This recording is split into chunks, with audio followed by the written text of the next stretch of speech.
मागील 2-3 दिवसांपासून अभिनेता संतोष जुवेकरला सोशल मीडियावर नेटकऱ्यांकडून चांगलंच ट्रोल केलं जात आहे. आता तुम्हाला हे ट्रोल का केलं जात आहे याचं कारण माहित नसेल तर आधी हा व्हिडिओ बघा. मी एका शूटिंगला गेलो होतो सरांना भेटायला, जेव्हा अक्षय खन्नाचं औरंगजेबचं काही सीनचं शूट चालू होतं. तर मी सरांना भेटलो आणि तिकडे अक्षय खन्ना बसलो होतो. मी सरांना भेटलो आणि सर निघतो, तुमचे असिस्टंट जतीन अक्षय सर.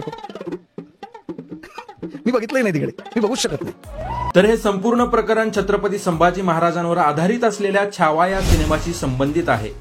या सिनेमात संतोष जुवेकरने रायाजी यांची महत्वाची भूमिका साकारली असून अक्षय खन्ना यांनी औरंगजेबाची भूमिका केली आहे.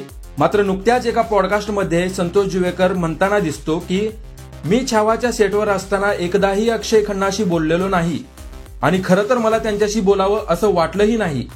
तर याच विधानामुळे सध्या अनेक नेटकरी भडकले असून सोशल मीडियावर संतोष जुवेकरला ट्रोल करत आहेत.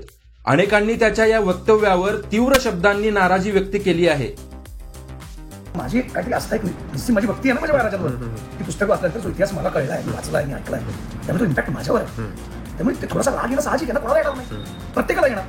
आज माझ्या जागी जे ट्रोल करणार आहेत ना, ते त्यातला सुद्धा एक असताना नाही हेच केलं असतं, मला खात्री आहे. पण याचा अर्थ अक्षय खन्ना वाईटही नाही होत.